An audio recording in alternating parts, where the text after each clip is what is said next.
오늘 하나님께서 우리에게 주신 말씀 사무엘하 6장 12절에서 15절 말씀입니다. 구약성경 사무엘하 6장 12절에서 15절 말씀, 하나님의 말씀 봉독하여 드릴 때 하나님의 음성을 경청하십시오. 어떤 사람이 다윗 왕에게 아뢰어 이르되 여호와께서 하나님의 궤로 말미암아 오베데돔의 집과 그의 모든 소유에 복을 주셨다 한지라. 다윗이 가서 하나님의 궤를 기쁨으로 메고 오베데돔의 집에서 다윗성으로 올라갈새 여호와의 궤를 맨 사람들이 6걸음을 가매 다윗이 소와 살찐 송아지로 제사를 드리고 다윗이 여호와 앞에서 힘을 다하여 춤을 추는데 그때에 다윗이 배 에봇을 입었더라. 다윗과 온 이스라엘 족속이 즐거이 환호하며 나팔을 불고 여호와의 궤를 메어 오니라. 아멘. 오늘 잘 알려진 그림을 하나 좀 보여드리겠습니다. 이 그림을 보시면 어떤 그림으로 보이십니까? 어떻게 보이세요? 이 시험 문제는 아니니까 너무 심각하게 보지 않으셔도 됩니다. 이게 이제 옛날 글씨라 무슨 말인지 잘 모르시겠지만 위에 써 있는 말은 어떤 동물과 가장 닮았는가 이렇게 써 있고요. 밑에는 뭐라고 써 있냐면 토끼와 오리 이렇게 써 있어요. 그렇죠. 한쪽을 보면 토끼처럼 보이고 또 반대편으로 보면 오리처럼 보이고 이렇게 보입니다. 이 그림은 철학자 비트겐슈타인의 토끼와 오리라는 제목으로 굉장히 유명한 그러한 그림입니다. 철학사에서는 아주 중요한 주제가 이 간단한 그림 안에 들어가 있어요. 아주 간단하게 설명을 하면 이 그림이 누군가에게는 토끼로 보이고 누군가에게는 오리로 보이듯이 진짜 본질을 하나의 명제에 담아낼 수 없다, 이런 이야기입니다. 뭔 소린가 싶겠지만 굉장히 중요한 주제예요. 진리와 관련되어 있는 문제이기 때문에 우리 신학이 진리를 다루는 학문 아닙니까? 그래서 이 신학사에도 굉장히 영향을 끼쳤던 그러한 주제가 이 그림 안에 들어가 있습니다. 그런데 이 그림은 원래 이 비트겐슈타인이 처음 사용한 그림은 아닙니다. 여기 남아있는 이 그림 자체가 이 심리학자 조셉 자스트로라는 사람이 독일의 잡지에다가 만평처럼 내었던 그림이 바로 이 그림이었어요. 그러니까 그가 하고자 했던 내용은 사람은 육안의 눈으로 보는 것이 아니라 마음의 눈으로 사물을 인식한다, 이런 이야기였습니다. 똑같은 물건을 봐도 마음의 눈으로 판단한 대로 그 물건을 보게 된다, 그러한 이야기지요. 이제 철학이든 심리학이든 이 그림을 가지고 주장하는 것은 비슷합니다. 사람이 다르게 볼 수 있다는 거예요. 똑같은 걸 보아도 다르게 볼 수 있다. 이게 이제 이 그림에서 이야기하는 그러한 주제가 됩니다. 우리의 신앙도 이와 좀 비슷하다고 생각이 듭니다. 여러분들은 십자가가 어떻게 보이십니까? 우리 예수님을 믿는 성도들은 십자가를 어떻게 보냐면 나를 위해서 내 죄를 대신해서 저 십자가에 예수님이 달리셔서 피를 흘리셔서 죽으셨고 또 나를 구원하시기 위해서 부활하신 그 통로로 우리는 십자가를 봅니다. 십자가를 볼 때 우리는 구원이요 생명으로 보는 겁니다. 그런데 믿지 않는 세상 사람들은 십자가를 어떻게 봅니까? 십자가는 그냥 교회 위에 달려있는 하나의 기호지요. 종교적인 기호에 불과하지 이 십자가가 생명이고 구원이다, 이렇게 생각하지 않습니다. 똑같은 십자가를 볼 때 이 십자가를 어떻게 보느냐에 따라서 사망의 길과 생명의 길이 나누어지게 되어 있는 것입니다. 오늘 이 본문은 다윗이 이제 법궤를 이 다윗성으로 옮기면서 벌어지는 아주 중요한 사건을 보여줍니다. 이 다윗이 온 이스라엘의 왕이 된 후에 제일 먼저 했던 일이 무엇이었죠? 우리가 지난주에 살펴보았던 예루살렘 성, 이 여부스 족속을 물리치고 예루살렘을 점령하는 일이었어요. 하나님의 언약을 성취했죠. 예루살렘을 점령하고 나서 이제 두 번째 하는 일이 바로 오늘 본문입니다. 하나님의 법궤를 이 다윗성으로 옮기는 일이었어요. 이 하나님의 법궤, 이 언약궤는 이스라엘 백성들에게 있어서 하나님의 임재를 상징하는 것이고 하나님의 인도하심을 상징합니다. 모든 제사, 모든 예배의 중심이 언약궤에 있어요. 그러니까 하나님의 법궤를 예루살렘으로 옮기는 것은 아주 중요한 그러한 행사였죠. 근데 이 모든 예배의 중심이었던 이 언약궤를 모든 사람이 똑같은 태도로 대하지는 않았습니다. 똑같이 언약궤를 바라보지는 않았다라는 거예요. 그래서 오늘 말씀은 하나님의 법궤를 어떻게 보고 어떻게 대하느냐에 따라서 복을 받는 자와 저주를 받는 자로 나뉘게 됨을 우리에게 보여주고 있습니다. 사랑하는 성도 여러분, 오늘 이 말씀을 상고하면서 항상 복을 받는 자의 자리에 거하시기를 예수님의 이름으로 간절히 축원합니다. 자, 오늘 말씀 시작을 한번 보세요. 이제 1절 시작을 보면 다윗이 하나님의 궤를 메우려고 3만 명을 모았어요. 법궤는 4명이 이제 메고 옮기는 건데 3만 명을 모았다. 이것을 보면 다윗이 이 법궤를 옮기는 것을 굉장히 중요하게 생각하고 있구나. 이것을 우리가 알 수 있습니다. 그러니까 우리가 지난주에 살펴보았듯이 다윗이 왕이 된 후에도 모든 것을 다 하나님께 여쭈어 묻고 하나님의 뜻대로 행하는 그러한 것을 보았죠. 그러니까 진짜 이스라엘의 왕은 하나님이시다. 이걸 보여주는 게 그동안 다윗의 모습이었는데 이 지금 법궤를 다윗성으로 옮기는 것도 역시 그와 똑같은 일입니다. 하나님이 우리의 왕이야. 이것을 보여주기 위해서 법궤를 지금 옮기고 있는 거예요. 오늘 본문하고 똑같은 내용이 역대상 13장에 기록이 되어 있습니다.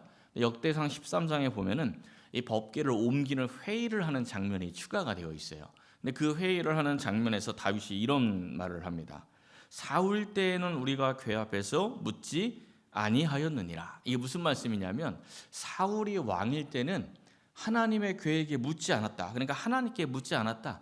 하나님 중심으로 살지 않고 그냥 사울 마음대로 행했는데 이제 우리는 이 사울 때처럼 살지 말고 하나님이 우리의 왕이시니 하나님 중심으로 살자. 그러니까 이 하나님의 법궤를 이 나라의 중심으로 옮기자. 이렇게 다윗이 이 말을 하면서 법궤를 옮기는 회의를 했다는 거죠. 굉장히 좋은 생각입니다. 그렇죠. 굉장히 좋은 생각이고 굉장히 신앙적인 모습입니다. 그런데 이 아주 좋은 일을 하는데 아주 큰 사건이 오늘 본문 가운데 벌어져요. 3절과 6절, 7절 말씀을 보면 하나님의 궤를 새 수레에 싣고 아비나답의 아들 우사와 아요가 이 새 수레를 몰고 나왔습니다. 그런데 나곤의 타작마당에서 소가 확 뛰었어요. 그러니까 소가 확 뛰니까 수레에 실려 있는 법궤가 떨어지려고 했겠죠. 그래서 이 수레를 몰고 왔던 담당자인 우사가 그 법궤를 딱 붙들었다가 어떻게 되었대요? 하나님의 궤를 이 만졌는 것 때문에 하나님의 진노로 그 궤 곁에서 죽게 되었다. 이렇게 이야기가 나옵니다. 이 사실 이제 굉장히 이상한 장면이죠. 법궤가 이 수레에서 떨어지면 부서질 게 뻔한데 이 궤를 옮기는 담당자로서 우사가 궤를 붙들었으면 하나님이 어떻게 해줘야 돼요? 야, 너 잘했다. 이렇게 좀 칭찬을 해주셔야 되는데 하나님이 진노하시고 우사를 그 자리에서 그냥 뭐 변명할 틈도 없이 그 자리에서 그냥 죽였다는 겁니다. 어떻게 보면 하나님이 굉장히 이상해 보이고 좀 뭔가 이상한 사건처럼 보이죠. 근데 이 말씀을 우리가 바르게 이해하기 위해서는 좀 역사의 흐름 가운데에서 이 상황을 살펴볼 필요가 있습니다. 사무엘서 전체를 살펴보면 오늘 이 법궤를 옮기는 이 장면 이전에 법궤를 옮기는 장면이 2번 나옵니다. 앞서서 법궤를 옮기는 장면이 2번이 있었어요. 첫 번째는 엘리 제사장 때였는데 블레셋과 전쟁 가운데 이스라엘이 대패를 합니다. 그랬더니 이스라엘 백성들이 어떤 생각을 하냐면 야, 법궤 가지고 오면 우리가 전쟁에 이길 것 같아. 우리 법궤 가져오자. 이래서 법궤를 가져오게 시켜요. 그래서 엘리의 두 아들인 홈니와 비누아스가 이 법궤를 가지고 전쟁에 임하죠. 어떻게 됩니까? 대패를 합니다. 그래서 홈니와 비누아스도 죽어요. 홈니와 비누아스는 하나님을 안 믿는 제사장들이었죠. 이 홈니와 비누아스가 죽고 법궤를 빼앗깁니다. 엘리 제사장이 이 소식을 듣고 뒤로 넘어져서 목이 부러져서 죽어요. 이게 사무엘상 4장에 있었던 그러한 사건이죠. 그리고 사무엘상 14장에 넘어가 보면 역시 블레셋과의 전쟁에서 이스라엘이 이제 굉장히 밀리는 상황이었는데 요나단이 공격해 나가서 이제 막 전쟁을 승리로 이끌 그런 상황이 되지 않습니까? 멀리서 지켜보던 사울이 야, 잘하면 우리가 이길 수도 있겠다. 법궤 가져와.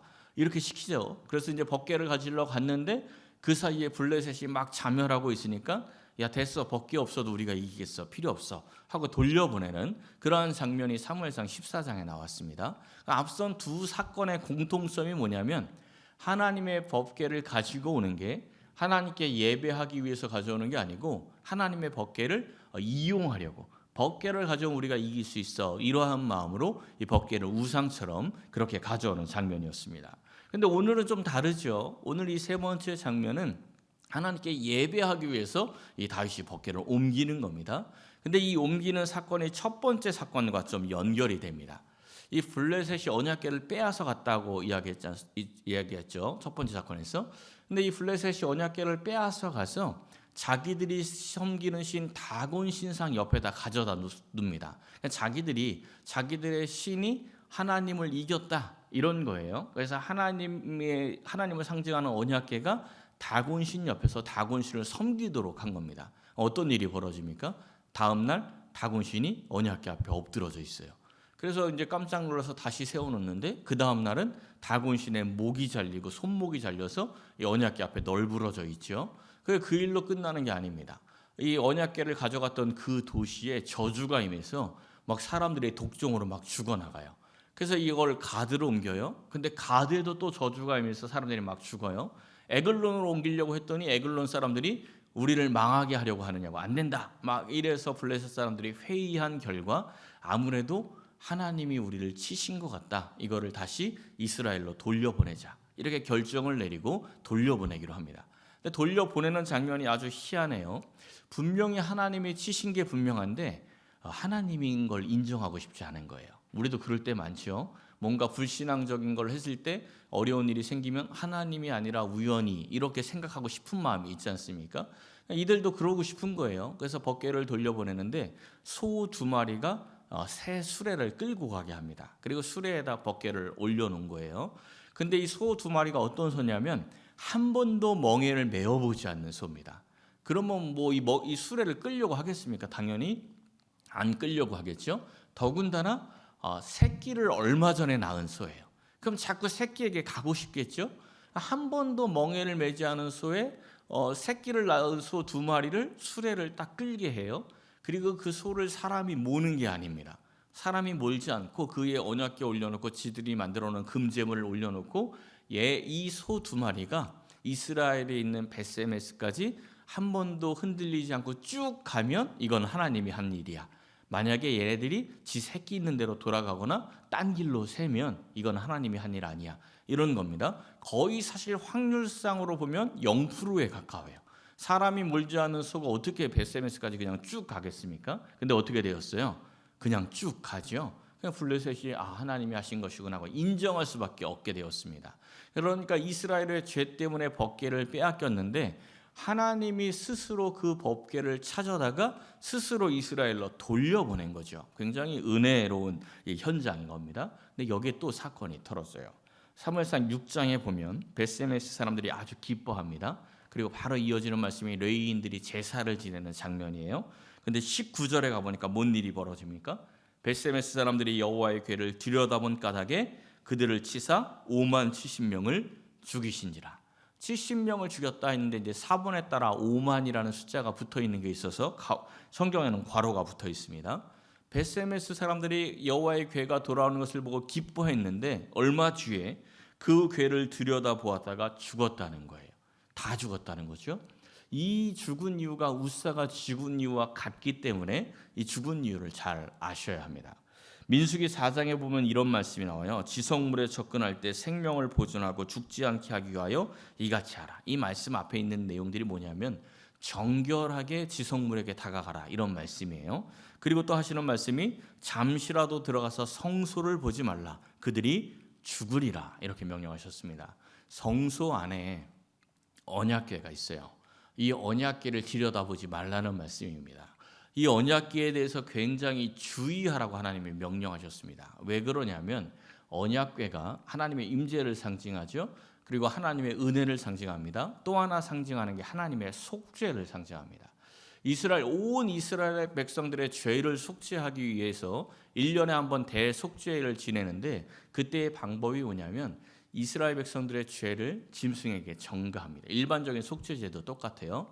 자기들이 키우던 짐승에게 자기의 죄를 전가를 해요. 안수하면서. 그럼 내 죄가 내가 키우던 이 짐승에게 가는 겁니다. 자기가 키우던 짐승에게 얼마나 정의가 있습니까? 근데 그 정의가 있는 짐승에게 내 죄를 넘기면 제사장이 그 짐승을 붙들고 있어요. 그러면 그 짐승을 누가 죽이냐면 내가 죽이는 거예요. 내 죄 때문에 내가 사랑하는 그 짐승을 죽이는 거예요. 그래서 그 피를 흘리면 그 피를 바르는데 언약궤 뚜껑 위에 바릅니다. 그 언약궤 뚜껑의 이름이 속죄소예요. 그 속죄소에다 피를 바르면서 이스라엘 백성의 죄가 속죄가 되는 겁니다. 그러니까 이스라엘 백성들이 언약궤를 볼 때 뭘 봐야 되냐면 자기들의 죄를 보는 겁니다. 그리고 하나님의 심판을 보는 거죠. 그리고 자기들의 죄를 사하시는 하나님의 은혜를 보는 겁니다. 그런데 블레셋 같은 이방인들은 그걸 잘 모르지 않습니까? 그러나 언약궤를 빼앗아 갔을 때 전리품으로 여기고 그냥 신상 옆에다 두고 구경을 했어요. 그래서 결국은 그들에게 저주가 임했죠. 근데 벳세메스 사람들에게 언약궤가 돌아왔을 때 벳세메스 사람들이 그 언약궤를 마치 블레셋 사람들처럼 구경거리로 보고 있는 겁니다. 그 언약궤를 통해서 하나님의 인재를 보고 그 언약궤를 통해서 하나님의 은혜를 보는 게 아니라 그냥 하나의 상징물처럼 우상처럼 그렇게 구경하고 있는 거예요. 그들에게 하나님의 저주가 임한 거죠. 지금도 사실 이와 비슷한 일들이 굉장히 많이 일어납니다. 십자가를 볼 때 우리는 뭘 생각한다고 했어요? 예수님의 십자가에 달려 죽으심과 하나님께서 독생자 예수를 보내셔서 우리를 구원하신 그 은혜를 십자가를 통해서 우리가 보는 거죠. 근데 우리가 세상 사람들처럼 십자가를 볼 때 자신의 죄에 대해서도 생각하지 못하고 그냥 세상하고 똑같이 그냥 종교의 상징물로 보는 거예요. 교회니까 십자가 붙어 있는 거죠. 그냥 세상 사람들하고 똑같이 종교의 심볼로만 그냥 바라볼 때가 얼마나 많이 있습니까? 이들이 그런 모습이었다는 겁니다. 다시 오늘 본문을 한번 보십시오. 다윗이 법궤를 옮겨요. 어떻게 옮겼다고 말씀하고 있습니까? 하나님의 궤를 새 수레에 싣고 옮기고 있습니다. 새 수레에다가 법궤를 옮겼던 방법, 이 누구의 방법하고 똑같죠? 금방 벳세메스 사건 때 블레셋 사람들이 법궤를 어떻게 옮겼어요? 새 수레에다가 법궤를 실어서 송아지가 끌고 가게 했잖아요. 소가 끌고. 원래 법궤는 레위인들이 메고 옮겨야 됩니다.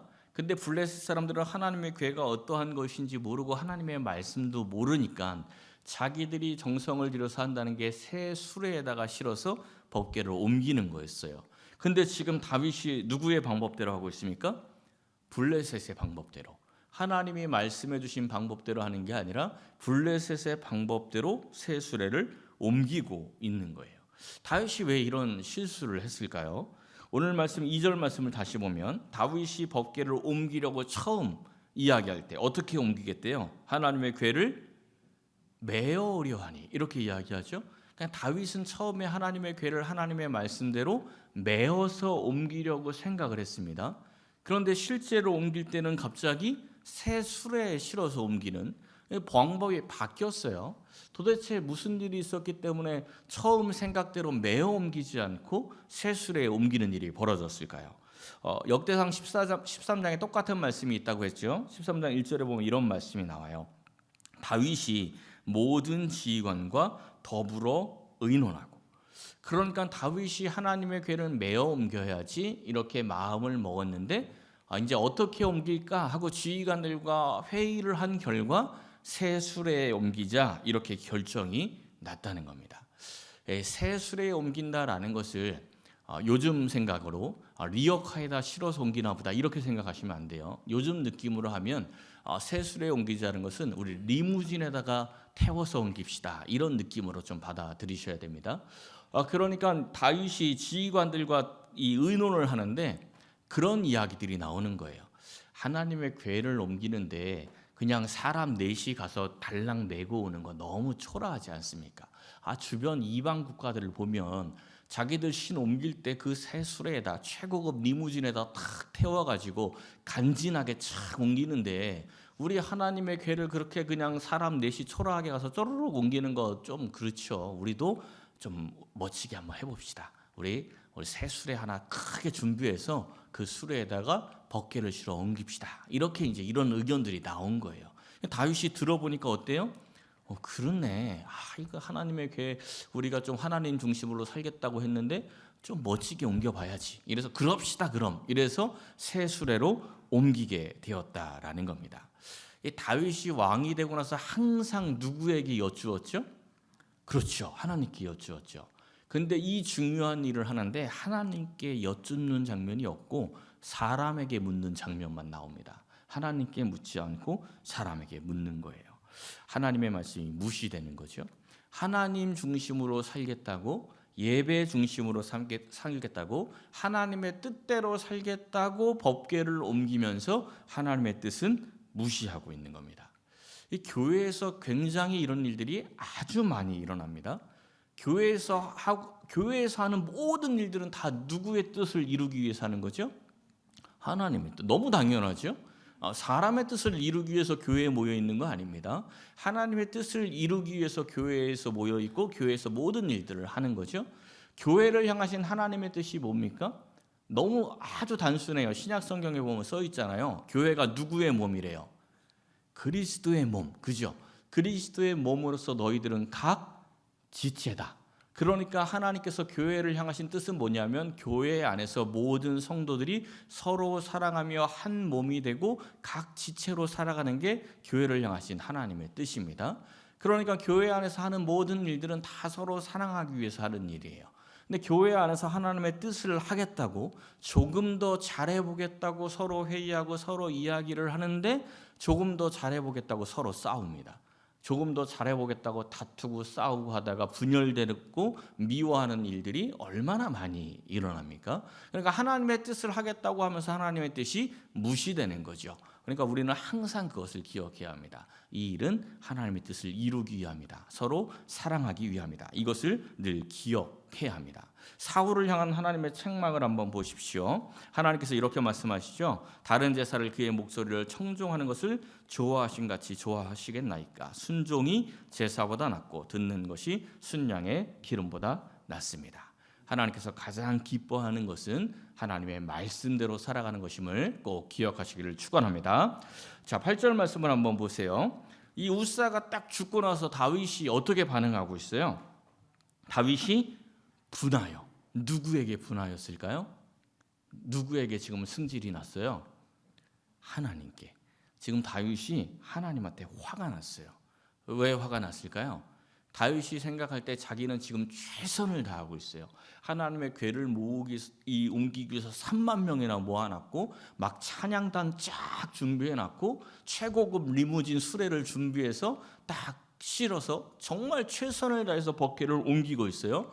근데 소가 날뛰었어. 어쩔 수 없지요. 소가 날뛰었는데 그때 우사가, 이 법궤를 담당하는 우사가 또 역시 최선을 다해서 법궤를 보호하기 위해서 법궤를 잡았는데 하나님이 진노해서 우사를 죽여버리니까 다윗이 자기의 정성이 다 무시당하는 것 같은 거예요. 하나님 뭐야? 왜 그래? 하나님 내 마음도 몰라? 이러면서 화가 확 난 거죠. 그러니까 어떻게 됩니까? 이어지는 말씀 보세요. 다윗이 어떻게 됐대요? 여호와를 두려워해요. 하나님께 화가 나니까 하나님과 멀어지죠. 하나님이 멀어지면 하나님이 무서워지게 되어 있습니다. 하나님이 두려워졌어요. 그래서 어떻게 되냐면 여호와의 궤를 다윗성 자기에게 메어가기를 즐겨하지 않습니다. 그리고 누구에게 갖다 줬대요? 오베데돔에게. 오베데돔이 어디 사람이라고 이야기합니까? 가드 사람. 우리 가드 사람 아는 사람 하나 있죠? 누구 아세요? 가드 사람. 골리앗. 가드 사람 골리앗.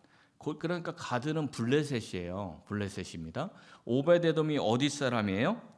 블레셋 사람, 가드 사람. 이 블레셋이 고향인 사람이 오베데돔입니다. 근데 블레셋 사람이 왜 이스라엘 땅에 와서 살고 있을까요? 이 시대에는 땅을 옮기는 것은 신을 옮기는 겁니다. 그래서 룻기에서 룻이 어머니를 따라 이스라엘 땅으로 들어올 때 뭐라고 이야기했어요? 어머니의 하나님이 나의 하나님이 될 것입니다. 이게 내가 이스라엘로 들어가 살겠습니다. 이런 결단이거든요. 오베데돔이 지금 가드 사람이 이스라엘로 들어온 것은 이스라엘의 하나님이 나의 하나님이 될 것입니다. 이러한 결단으로 들어온 거예요. 근데 이스라엘은 이방인 되게 싫어하잖아요. 개 취급하잖아요. 특히 블레셋 사람은 더 싫어합니다. 그러니 오베데돔이 이스라엘에서 사는 동안 이스라엘들이 얼마나 이 오베데돔을 멸시천대하고 무시했겠습니까? 그럼에도 불구하고 하나님을 믿기 위해서 거기서 견디며 사는 거예요. 이렇게 이 상황을 생각해 보면 지금 여호와의 궤를 오베데돔의 집으로 옮기게 된 이유를 충분히 알 수 있지요. 우사가 죽고 나서 다윗이 여호와의 궤를 메어가기를 즐겨하지 않았습니다. 다르게 이야기하면 하나님의 궤가 싫어졌어요. 하나님의 궤 때문에 막 죽으니까. 그러니까 하나님에게 싫어, 나 안 가져갈래 이랬는데 이스라엘 백성들은 좋을까요, 싫을까요? 당연히 다 싫죠. 하나님에게 저거 나 담당하기 싫어. 다 싫은 거예요. 그러니까 얘네들이 탁 퍼뜩 드는 생각이 누구예요? 야, 블레셋에 있잖아. 쟤는 죽어도 되는 애잖아. 쟤네 집에 갖다 놓자. 이래서 블레셋 오베데돔의 집에 갖다 놓은 거예요. 쟤는 저주받아도 괜찮다는 거죠. 여호와의 궤를 오베데돔의 집에 옮겨놓은 다윗과 이스라엘 백성들은 뭘 예측했을까요? 여호와의 궤가 오베데돔의 집에 가면 쟤네 집 저주가 임하겠지. 옛날에 벳세메스 때처럼 가드에 들어갔을 때 가드의 저주가 임한 것처럼 가드 사람 오베데돔의 집에 들어가면 쟤네 집에 하나님의 진노와 심판이 임하겠지. 이렇게 자기들 방패막이로 오베데돔의 집에 갖다 놓은 겁니다. 그런데 결과가 어떻게 되었죠? 결과가 전혀 다르게 나타났죠. 11절을 보니까 오베데돔의 집에 석 달을 있었는데 여호와께서 오베데돔과 그의 온 집에 복을 주셨다. 이렇게 갑자기 다른 이야기가 나옵니다. 오베데돔이 법궤를 맡게 되었을 때 막 신났을까요? 싫었을까요? 하나님을 섬기겠다고 왔지만 별로 좋지는 않았을 겁니다. 왜냐하면 자기 고향 가드의 언약궤가 갔을 때 어떠한 일이 있었는지 알아요. 그리고 더군다나 이번에도 우사가 죽은 사건을 봤어요. 그러니 얼마나 무섭겠습니까? 무섭지만 하나님을 믿는 사람이었기에 그 법궤를 소중하게 여기고 그 소중하게 잘 지키고 있었던 겁니다. 그랬더니 하나님께서 오베데돔의 집에 온 집안에 복이 임하게 하셨다라는 거예요. 근데 여기서 우리가 한 가지 더 생각을 좀 해봐야 돼요. 뭘 생각해야 하냐면 오베데돔이 법궤를 맡기 전에 법궤가 어디 있었죠? 누군가 지키고 있었겠죠? 그러니까 오베데돔이 법궤를 지키기 전에 법궤를 지키고 있었던 사람이 있습니다. 법궤가 누구 집에서 나왔죠?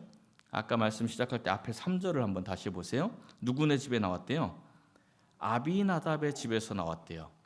아비나답의 집에서 나왔고 아비나답의 아들인 우사 그리고 아효가 그 세 수레를 몰고 나온 거예요. 그 왜 아비나답의 집에 있었을까요? 그 앞에 사무엘상 6장 벳세메스 사건 때 벳세메스 사람들이 다 죽고 나니까 벳세메스 사람들이 싫은 거예요. 법궤가 지금하고 똑같아요. 그래서 어떻게 하냐면 이런 말씀이 나와요. 전령들을 기럇 여아림 주민에게 보내어서 야 이거 니네가 가져가 이렇게 이야기했대요. 기럇 여아림 뜻이 뭐냐면 숲의 도시 이런 뜻이 있어요. 뭔가 좀 운치 있죠. 막 카페 이름 같죠. 이걸 요즘 느낌으로 번역하면 깡촌 이런 느낌. 산구석 이런 느낌이에요. 그러니까 법궤가 싫어져 가지고 야 저거 산구석에 보내. 우리 눈에 안 띄는 대로 보내. 이래가지고 이 숲의 도시 기럇 여아림 이 총구석으로 보냈어요. 이 총구석의 제사장이 누구였냐면 아비나답이었어요. 그래서 바로 다음 장에 기럇 여아림 사람들이 여호와의 궤를 옮겨서 아비나답의 집에 들여놓아서 지키게 했다. 이렇게 이야기를 하는 거예요. 이때부터 이 법궤를 아비나답의 집에서 지키고 있었는데 그 기간이 다윗이 이 법궤를 옮기겠다 한 때까지 들었던 그 시간이 몇 년이냐면 50년이에요. 50년을 아비나답이 지켰어요. 자, 오베데돔이 3개월 법궤 지키고 큰 복을 받았으니까 아비나답이 50년 지켰으니 얼마나 큰 복을 받았겠어요? 어떤 복이 임했죠? 복이 임했습니까? 저주가 임했죠. 아비나답의 아들 우사가 하나님의 진노로 죽었어요. 아니 누구는 3개월 지키고 큰 복을 받았는데 이 집은 50년을 지켰는데 하나님의 진노를 받고 도리어 죽었다는 겁니다. 이유가 뭘까요? 이 오랜 세월 법궤를 지켰던 이 가정이 하나님의 말씀대로 궤를 옮기는 게 아니라 새 수레의 법궤를 실어 옮기는데 아무 말도 안 합니다. 원래 반대해야 되거든요. 하나님은 그렇게 하는 거 아닙니다. 언약궤는 그렇게 옮기면 안 됩니다. 하고 반대해야 되는데 도리어 그 두 아들이 나서서 수레를 몰고 법궤를 옮겼어요. 그리고 법궤가 흔들릴 때 법궤는 절대 손을 대면 안 된다는 이 레인들의 철칙이 있는데 우사가 그냥 손을 탁 갖다 댑니다. 이걸 보면 어떤 걸 추측할 수 있습니까? 평소에 이 가정이 언약궤를 어떻게 대하고 있었는지를 알 수 있는 거예요. 50년 동안 언약궤를 모시고 있으면서 한 번도 하나님처럼 대한 게 아닙니다. 한 번도 하나님의 임재를 생각하고 언약궤를 지키고 있었던 게 아니에요. 그냥 종교 상징물처럼 그 언약궤를 지키고 있었던 거죠. 그게 지금 이 현장에서 그대로 나타나는 겁니다. 그런데 오베데돔은 이 사람들의 멸시 천대를 받으면서도 하나님을 섬기겠다고 이스라엘 땅에 와서 살던 사람이었기 때문에 두려움 가운데에도 언약궤가 자기의 집에 오니까 최선을 다해서 그 언약궤를 지키고 예배하며 섬기고 있었던 겁니다. 사무엘상 2장에 있는 말씀을 한번 보세요. 나를 존중히 여기는 자를 내가 존중히 여기고 나를 멸시하는 자를 내가 경멸하리라. 하나님은 하나님을 존중히 여기는 자를 존중히 여기십니다. 하나님을 멸시하는 자를 하나님도 멸시하시는 겁니다. 오늘 이 다윗이 비록 큰 실수를 했지만 아비나답의 아들 우사가 죽고 오베데돔의 집에 복이 임하는 것을 보고 큰 깨달음을 얻습니다. 하고 깨닫는 거예요.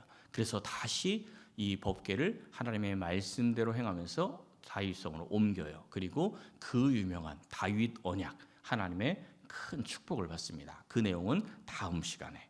오늘 우리가 예배를 드리는 이 시간, 그리고 우리가 봉사하고 우리가 헌신하고 우리의 신앙생활하는 이 모든 시간들이 어떤 시간이냐면 언약궤와 함께하는 시간입니다. 언약궤가 결국은 예수님이거든요. 예수님을 믿는 게 언약궤와 함께하는 그러한 시간이에요. 그 시간을 여러분은 어떻게 보내고 계십니까? 마치 아비나답처럼 50년 넘게 신앙생활하면서도 하나님과 아무런 관계없이 하나님의 은혜가 뭔지도 모르고 하나님의 복이 무엇인지도 모르는 그런 헛된 신앙생활을 하고 있지는 않습니까?